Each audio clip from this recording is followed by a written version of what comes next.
الحمد لله والصلاة والسلام على رسول الله وعلى آله وصحبه أجمعين أما بعد فيا إخواني في الله مهانا يتابعي إبراهيم النخعي رحمه الله أبو عمران إبراهيم بن يزيد النخعي رحمه الله مهانا يتابعي وفاتا قند هجرة النوتي آرلان الدهم بريان تزوج فإن الذي كان يرزقها في بيتها هو يرزقك ويرزقها في بيتك تزوج നീ കല്യാണം കഴിക്കണം നീ വിവാഹം ചെയ്യണം فإن الذي كان يرزقها في بيتها നീ വിവാഹം ചെയ്യാൻ പോകുന്ന പെണ്ണിൻ്റെ വീട്ടിൽ അവൾക്ക് ഭക്ഷണം കൊടുക്കുന്നത് ആരാണോ ഹുവ യർസുഖുക വയർസുഖുഹാ ഫീ ബൈതിക് അവൻ തന്നെ നിനക്കും അവൾക്കുമുള്ള ഭക്ഷണം നിൻ്റെ വീട്ടിൽ അവൻ നൽകുന്നതാണ്.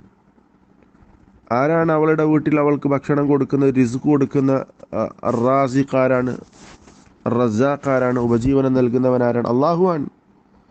ആ അള്ളാഹു നിനക്കും നിൻ്റെ ഭാര്യയ്ക്കും നിൻ്റെ വീട്ടിൽ വെച്ച് ഭക്ഷണം നൽകുന്നതും അവൻ തന്നെയാണ്. അവളുടെ വീട്ടിലും നിൻ്റെ വീട്ടിലും ഉപജീവനം നൽകുന്നത് ആരാണ്?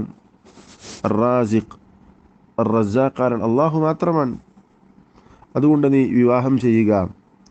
എങ്ങനെ വിവാഹം ചെയ്തു കഴിഞ്ഞാൽ ചെലവിന് കൊടുക്കും, ഭാര്യയ്ക്ക് എങ്ങനെ ഭക്ഷണം കൊടുക്കും, അവരെങ്ങനെ തീറ്റിപ്പോറ്റും എന്ന് പേടിച്ച് ബേജാറാകേണ്ട കാര്യമില്ല. അവളുടെ വീട്ടിൽ ആരാണോ അവൾക്ക് റിസ്ക് കൊടുക്കുന്നത് അവൻ തന്നെ നിൻ്റെ വീട്ടിൽ വെച്ച് നിനക്കും അവൾക്കും റിസ്ക് കൊടുക്കാൻ കഴിവുള്ളവനാണ്.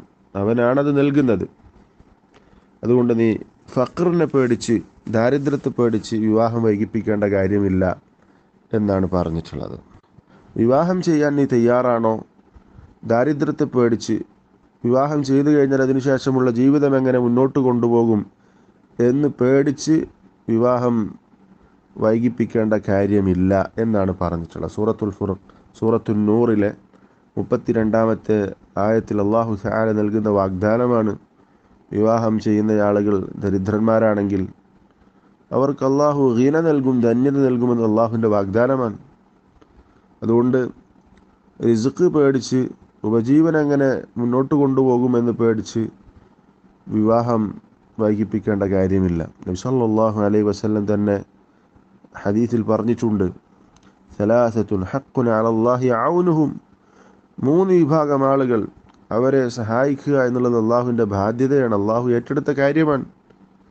ആ 3 വിഭാഗത്തിൽ ഒരു വിഭാഗമാരാണ് വന്നാകിഹുല്ലദി യുരീദുൽ അഫാഫ്, ഇഫ്ഫത്ത് ഉദ്ദേശിച്ചുകൊണ്ട്, ചാരിത്രശുദ്ധി ഉദ്ദേശിച്ചുകൊണ്ട്, ലൈംഗിക വിശുദ്ധി ആഗ്രഹിച്ചുകൊണ്ട് ഒരാൾ നിക്കാഹ് ചെയ്തുവോ കല്യാണം കഴിച്ചുവോ അങ്ങനെ തൻ്റെ ലൈംഗിക വിശുദ്ധി കാത്തു സൂക്ഷിക്കാൻ വേണ്ടി ഒരാൾ വിവാഹം ചെയ്യുന്നുണ്ടെങ്കിൽ അവനെ അള്ളാഹു സഹായിച്ചിരിക്കും, അള്ളാഹു അവനെ സഹായിക്കുമെന്ന് നബി സല്ലല്ലാഹു അലൈഹി വസല്ലം പ്രത്യേകം എടുത്തു പറഞ്ഞിട്ടുണ്ട്.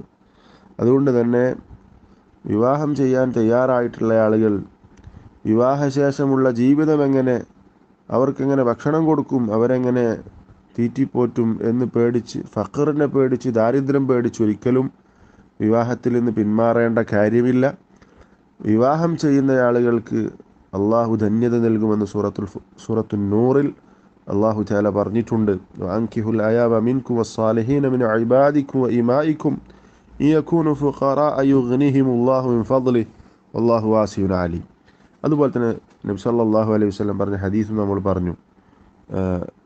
ഇഫ്ഫത്ത് ഉദ്ദേശിച്ചുകൊണ്ട്, ചാരിത്രശുദ്ധി ഉദ്ദേശിച്ചുകൊണ്ട്, ലൈംഗിക വിശുദ്ധി ആഗ്രഹിച്ചുകൊണ്ട് ഒരാൾ കല്യാണം കഴിച്ചാൽ, വിവാഹം ചെയ്താൽ അവർ അള്ളാഹു സഹായിക്കും.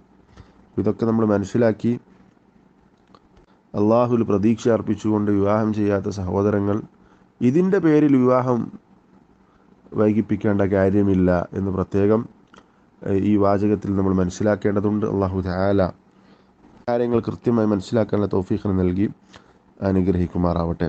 അസ്സലാമു അലൈക്കും വറഹ്മത്തുള്ളാഹി വബറകാതുഹു.